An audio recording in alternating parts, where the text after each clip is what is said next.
você puder, abra sua Bíblia, um texto bem conhecido, o livro de Salmo, no capítulo 91.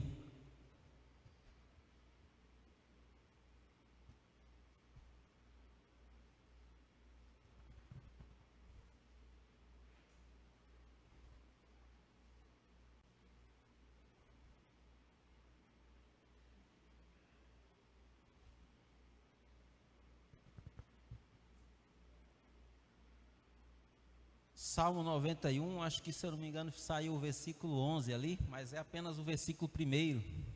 Amém? Salmo 91, nós vamos ler, por enquanto, apenas o versículo 1. O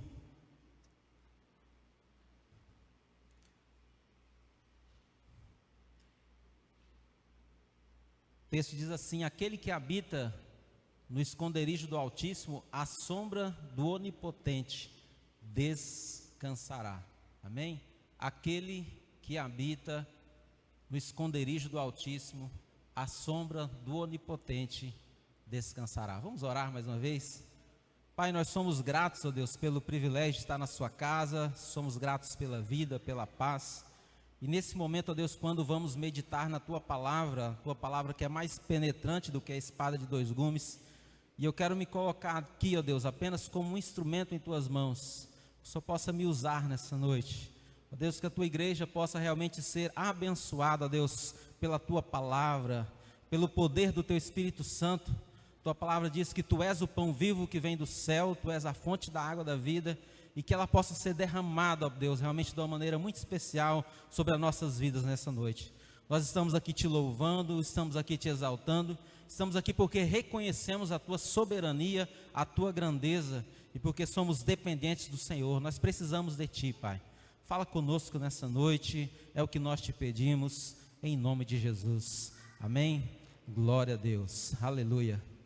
É interessante, irmãos, que a nosso dia a dia, a nossa vida, tudo que nós fazemos, tudo aquilo que nós corremos atrás, talvez está destinado para que no futuro, talvez mais adiante, talvez na nossa velhice, ou talvez ainda jovem mesmo, nós possamos alcançar um local de descanso.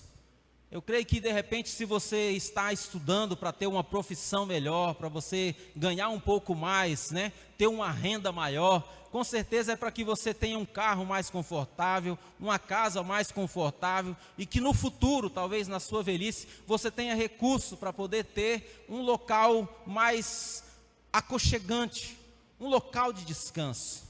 E nessa noite o que eu gostaria que você entendesse é que Jesus realmente, Ele é este local. Eu gostaria que você entendesse nessa noite, é que independente de que você consiga todas essas coisas, Jesus é o nosso local de descanso. Em primeiro lugar, isso não está errado. Não está errado você almejar crescer um pouco mais, não está errado você querer ter uma vida melhor. Por quê? Porque se você for pesquisar, 50% dos problemas do ser humano, eles são realmente de origem financeira. Talvez de repente a pessoa não se preparou melhor, não teve essa capacidade de talvez pensar, falar, não, eu preciso estudar um pouco mais, eu preciso ter uma boa profissão, ou talvez ele não tenha uma administração no seu recurso, então ele vai penar muito, ele vai ter muita dificuldade, ele vai sofrer, porque ele não sabe administrar bem a sua vida financeira.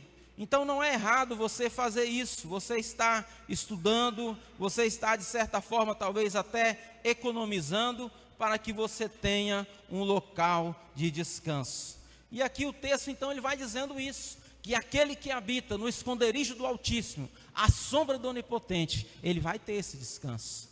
Então o texto aqui ele vai falando, e o que eu preciso entender é o quê? Que eu preciso fazer da minha casa um local de descanso.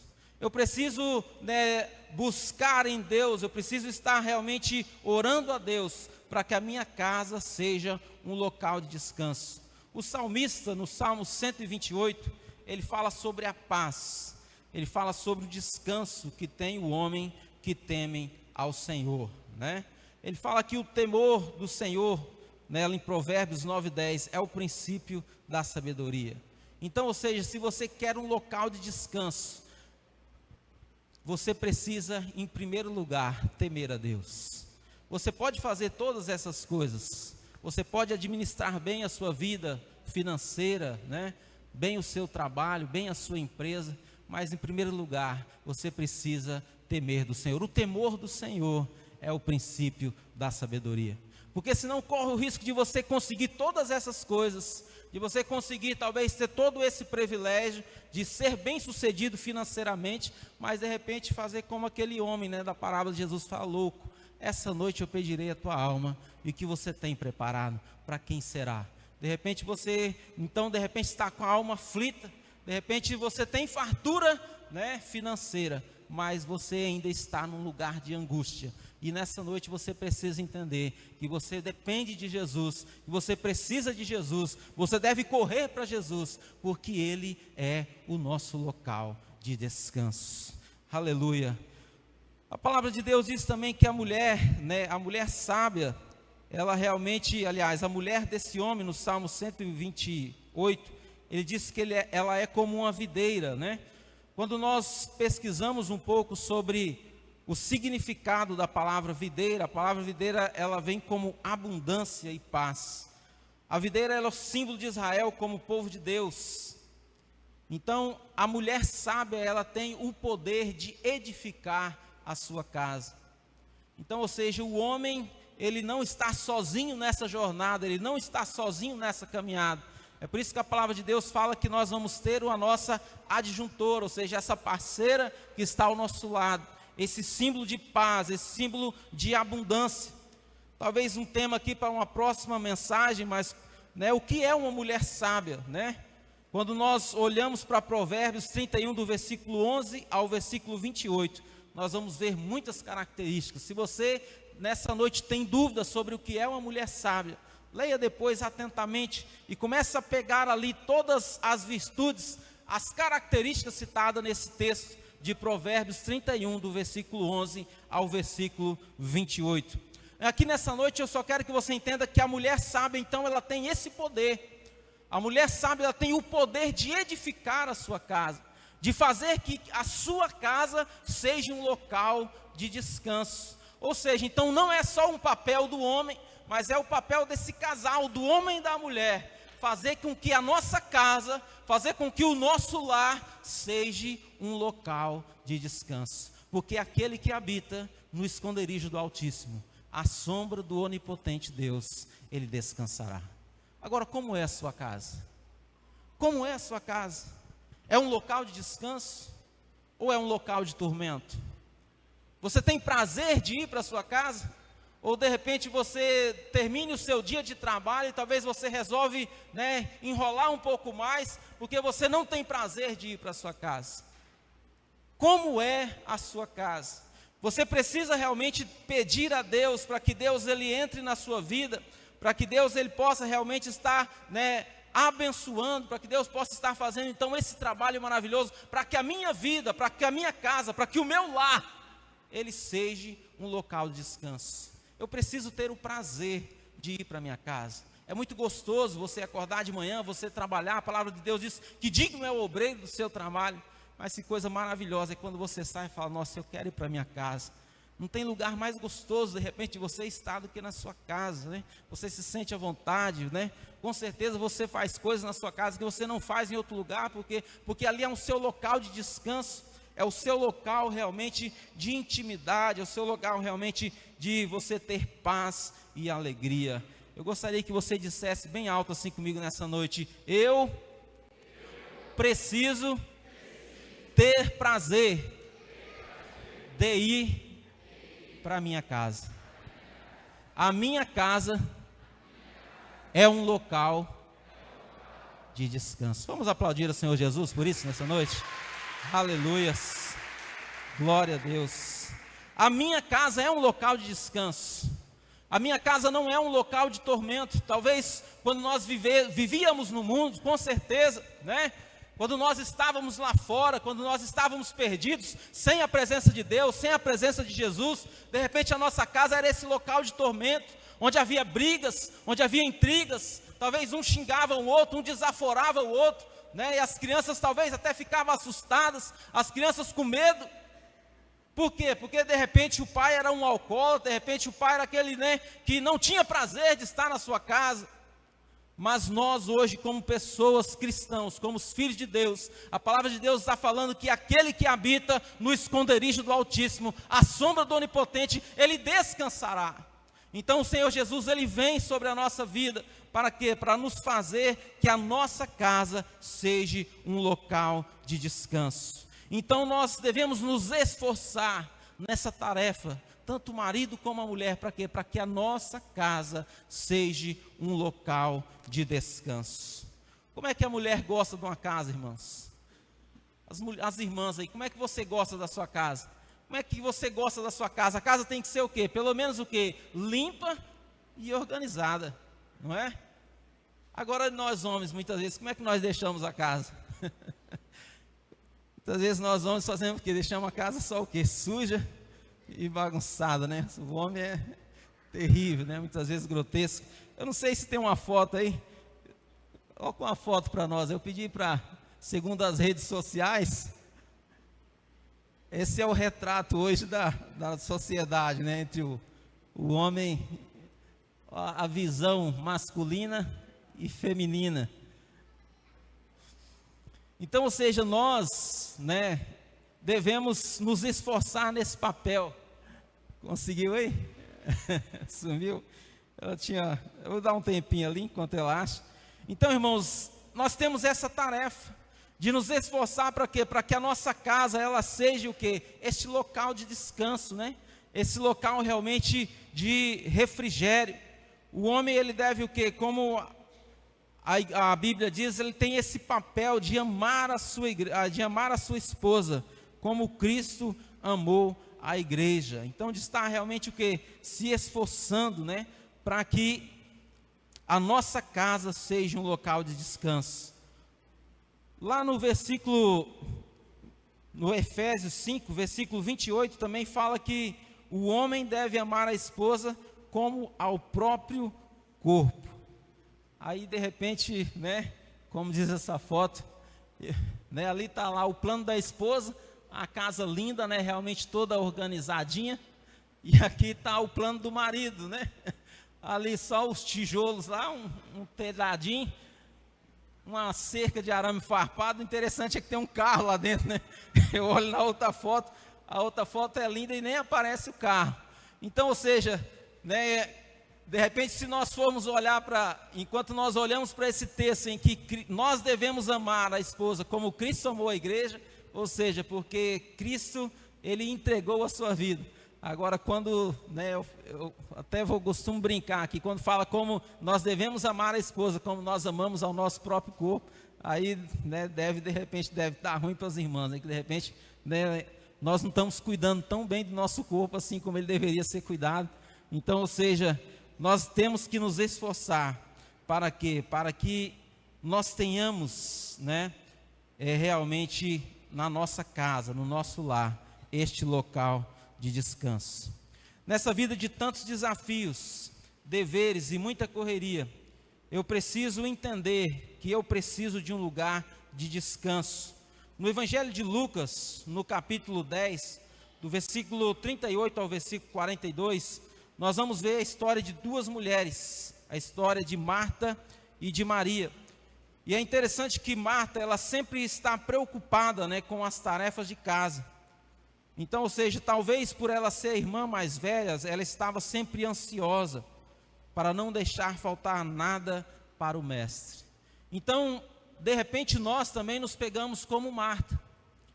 Talvez no meio de tantas atividades, talvez você está aqui nesse momento, nessa hora, mas de repente sua mente ela já está na manhã cedo. No que você vai fazer, como é que vai ser o seu dia, né? Como que eu vou planejar, como que vai ser a minha empresa, o que eu vou fazer no meu trabalho, o que eu posso fazer para render um pouco mais, para produzir um pouco mais, para me conseguir o meu objetivo, o meu alvo, e de repente a nossa mente está assim, né? Trabalhando, né, a mais de 1 milhão por hora. Então, realmente, Marta também, ela estava desse jeito.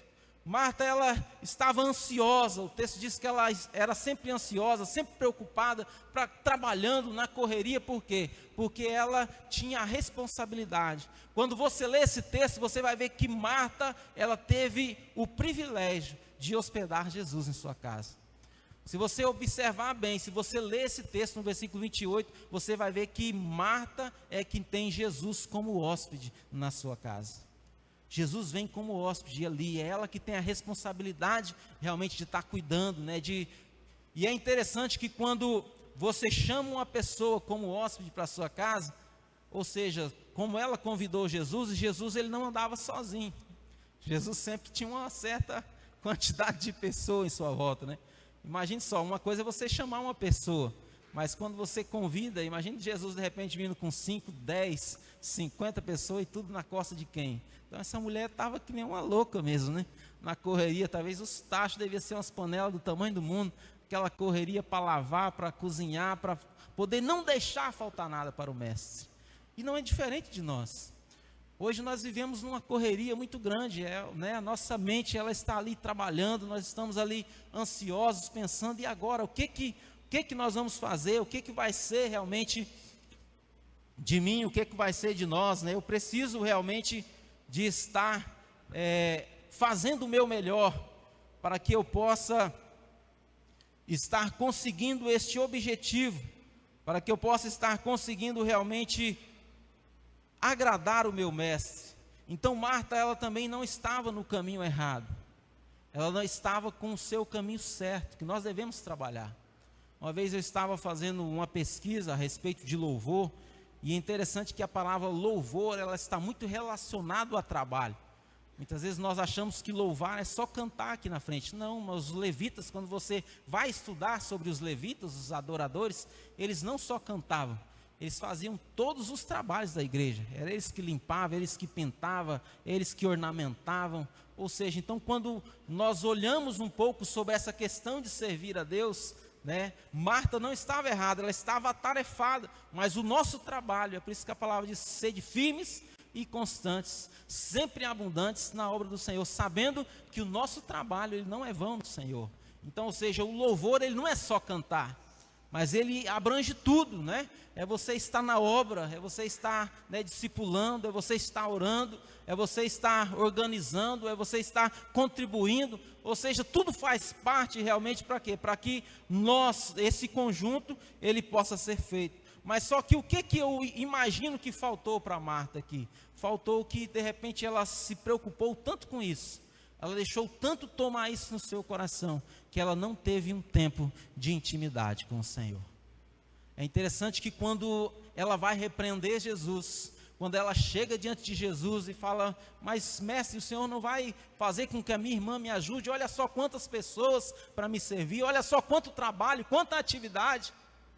E Jesus olha para ela e fala, Marta, Marta, você está ansiosa, afadigada, mas Maria, ela escolheu a melhor parte. Maria escolheu uma parte que não lhe será tirada. Nós devemos tomar muito cuidado, irmãos, porque muitas vezes nós, nessa correria, muitas vezes no meio de tanta atividade, talvez você não consegue tirar um momento de intimidade com o Senhor Jesus. Talvez você não consegue tirar um momento de chegar e falar, Pai, como eu preciso do Senhor, Deus.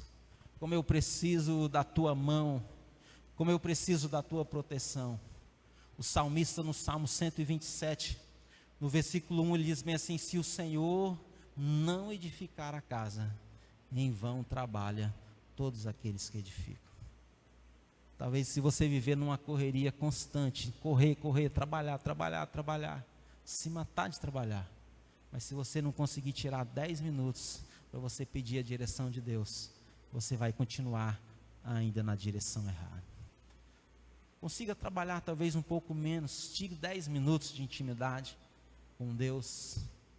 De repente, se você não consegue tirar 10 minutos, mas quando você está dirigindo, olha para o lado, talvez você está sozinho. Eu costumo fazer isso de vez em quando. Dá uma olhada para o banco do carona e falo, ei Jesus, beleza? Eu preciso do Senhor, Pai, eu preciso da sua mão, eu preciso da tua direção, do teu cuidado. Eu preciso do Senhor, Deus, para me direcionar, para cuidar da minha casa, para cuidar dos meus filhos. Deus, eu sem o Senhor não sou nada. sabe, começa a falar com Ele, talvez andando na rua, fala com Ele, sabe, nós como cristãos, nós temos que saber disso. Se o Senhor não edificar a nossa casa, inútil todo o trabalho daqueles que edificam. O versículo 2 fala que se o Senhor não edificar a cidade, é inútil o trabalho do sentinela. Então é orar pela minha casa, é falar: Deus, a minha casa vai ser um local de paz. E orar também pela minha cidade, falar: Senhor, a cidade de Cacoal, ela vai ser uma cidade abençoada. Senhor, eu preciso que o Senhor abençoe a cidade de Cacoal, é nossa missão, nós como igreja. O Senhor tem levantado homens e mulheres nessa igreja, crianças, jovens, né? Nós vemos aqui, né, culto de oração, nós vemos aí a Rede Teens, nós vemos o Papo do Alto, nós vemos aqui semana passada, né, que culto maravilhoso, dirigido pelas crianças. Então Deus, Ele realmente tem usado a cada um de nós, e nós precisamos continuar nessa tarefa. Porque a nossa missão, a palavra de Deus diz que se o meu povo que se chama pelo meu nome, se humilhar e orar, então eu virei dos altos céus, perdoarei os seus pecados e sararei a sua terra. Deus está falando que nós devemos fazer isso, sabe? Falar para Ele, falar: sim, Deus, eu preciso do Senhor. Eu preciso de Ti na minha vida, na minha casa, Deus, no meu lar. Eu preciso que o Senhor possa estar realmente edificando, ó Deus, a minha casa, a minha família. Se o Senhor não edificar, Ele mesmo diz isso, Ele fala: eu sou a videira e vós sois os ramos, né? E os ramos fora de mim nada pode fazer. Nós precisamos do Senhor Jesus, nós precisamos que Ele possa realmente estar fazendo que a nossa casa, está fazendo realmente que a nossa cidade seja abençoada. Marta teve o privilégio de hospedar Jesus, mas foi Maria que teve o privilégio de ungir os pés de Jesus, né, com nardo puro e enxugar com os seus cabelos. Talvez você tenha o privilégio de fazer tantas coisas para Deus, ganhar vidas para Jesus, né, de estar trabalhando, tocando, fazendo tantas coisas, mas de repente você não tem esse momento de intimidade, de se prostrar e de estar, né, realmente enxugando os pés de Jesus, ou seja, de estar aos pés de Jesus, falando: Deus, como o Senhor é maravilhoso, como a sua graça é maravilhosa, como o Senhor tem uma paz tão grande, falando para Jesus, falar: Jesus, Tu és realmente esse pão vivo que desceu do céu, Tu és a fonte da água da vida, o Senhor tem me abençoado, o Senhor tem abençoado a minha casa, a minha vida, mas o que é tão maravilhoso é poder sentir a Tua presença, é poder sentir o Teu Espírito Santo, a paz que só o Senhor tem realmente para nos dar. Eu preciso pedir para que Deus possa edificar a minha vida, para que Deus possa edificar a minha igreja, a minha cidade, né? Estar realmente sentando aos pés de Jesus para ouvir a sua palavra e falar: Jesus, fala comigo. Eu preciso de ouvir a sua voz, eu preciso da sua direção, pois aquele que habita no esconderijo do Altíssimo, à sombra do Onipotente, descansará. É isso que Deus tem para nós, irmãos, realmente descanso. As pessoas estão realmente à procura de um local de descanso, e Deus tem nos levantado para isso.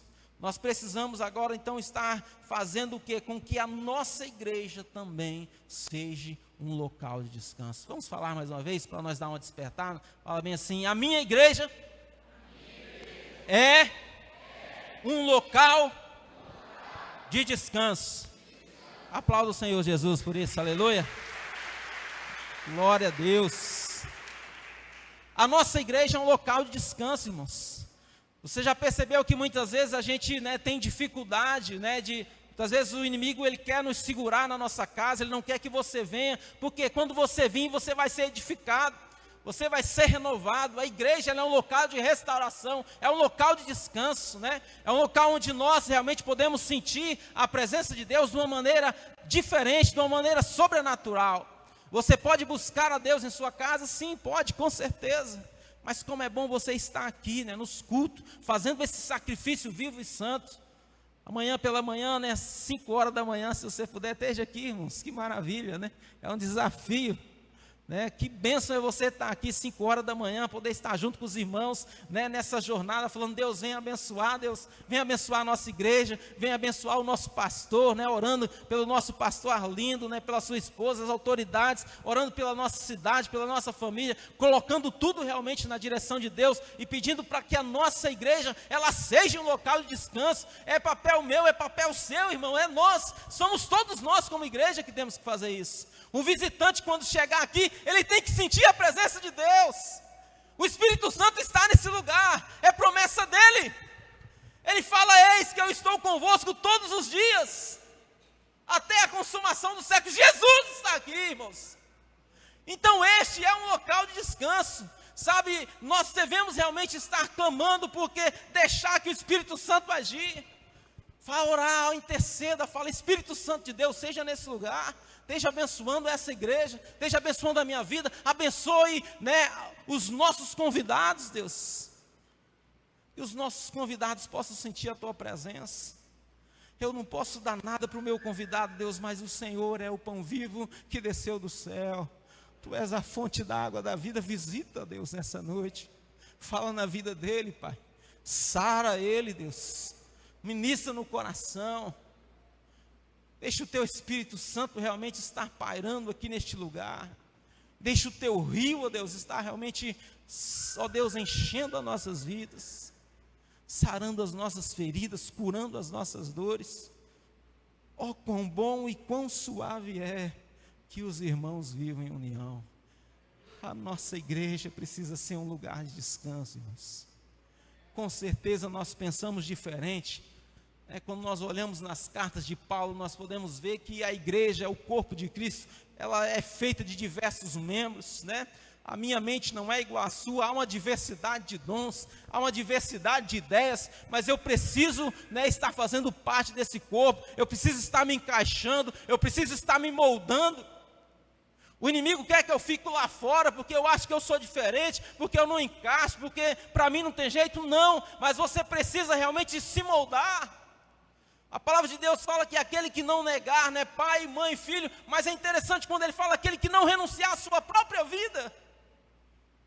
De repente você precisa olhar e falar, Deus, o que que eu preciso mudar? O que que eu tenho que fazer? Diminua eu, Deus. Diminua eu, tira o meu ego, o meu eu, mas eu quero fazer parte, Deus. Como é bom fazer parte do corpo de Cristo, como é bom estar na sua igreja. A palavra de Deus vai falar que porque eu não sou pé, eu não posso dizer que eu não sou do corpo, porque eu não sou olho, eu não posso dizer, mas nós somos o corpo de Cristo, e nós precisamos realmente estar fazendo com que a nossa igreja seja um local de descanso. Pedir a bênção de Deus, né? Na oração do Pai Nosso, nós vemos que ele que começa dizendo, Pai Nosso que estais nos céus, santificado seja o Teu nome, venha o Teu reino, seja feito a sua vontade, que é assim na terra, como é no céu. O pão nosso de cada dia nos dai hoje, e perdoa as nossas dívidas, assim como nós perdoamos aos nossos devedores. De repente, se você tem alguma intriga com alguém, perdoa. Nós precisamos fazer que a nossa igreja seja um local de descanso. Talvez você pense diferente dela, né? Eu creio que já tivemos experiência assim, mas nós precisamos clamar, falar, Deus, venha realmente, Deus, sobre a nossa igreja. Eu preciso fazer com que a minha igreja seja um local de descanso. Aleluias. Em Lucas, no capítulo 8, do versículo 43 ao versículo 44, se você quiser ler depois, nós vamos ver a história de uma mulher que sofria de uma hemorragia. Algum texto fala de um fluxo de sangue. E é interessante que o texto fala que essa mulher, ela já tinha 12 anos que ela sofria com essa hemorragia. Já tinha 12 anos que ela sofria com esse fluxo de sangue. E é interessante que o texto vai falar que ela já tinha gastado todos os seus bens, ou seja, todos os seus recursos. Ela já não tinha mais para onde recorrer, ela não tinha mais um local onde ela poderia ter paz, ela não tinha mais um local de descanso. Essa mulher vivia angustiada, atormentada, ela precisava realmente de um local de paz, de um local de descanso. Até que de repente essa mulher ouviu falar de Jesus. De repente essa mulher entendeu e ela começou a imaginar. E agora lá no seu coração ela creu e falou: olha, se eu tiver a oportunidade e se eu apenas tocar no Senhor Jesus, eu vou ser curado. Essa mulher então ela encara todos os seus desafios. Ela encara todos, os seus problemas para que ela possa tocar em Jesus. Eu não sei, irmão, qual que é o seu problema. Eu não sei qual que é a sua dificuldade. Mas essa mulher, ela entendeu que Jesus é um local de descanso. Jesus é um local de paz. Jesus é um local onde ela poderia ser curada. Eu gostaria de convidar os irmãos do Ministério de Louvor. Nós vamos estar cantando uma canção. E depois dessa canção, hoje nós vamos fazer um pouco diferente. Eu vou fazer o desafio para você sair do seu lugar. Se você quiser, enquanto eles estiverem cantando, você vai sair do seu lugar. Nós vamos vir aqui para frente. E nós entendemos a palavra de Deus nessa noite. E nós vamos clamar. Nós vamos pedir para que a nossa casa seja um local de descanso. Nós vamos clamar para que a nossa igreja seja um local de descanso. Mas nós vamos clamar também para que a nossa cidade, para que o nosso estado, para que o nosso Brasil, ele seja um local de descanso. Nós estamos vivendo num mundo com muita violência. Nós estamos vivendo num mundo que está totalmente sem direção. Um mundo que precisa de Jesus. E o próprio Jesus faz esse convite, ele diz: vinde a mim todos vós que estáis cansados, sobrecarregado e oprimido, e eu vos aliviarei. Jesus é o local de descanso.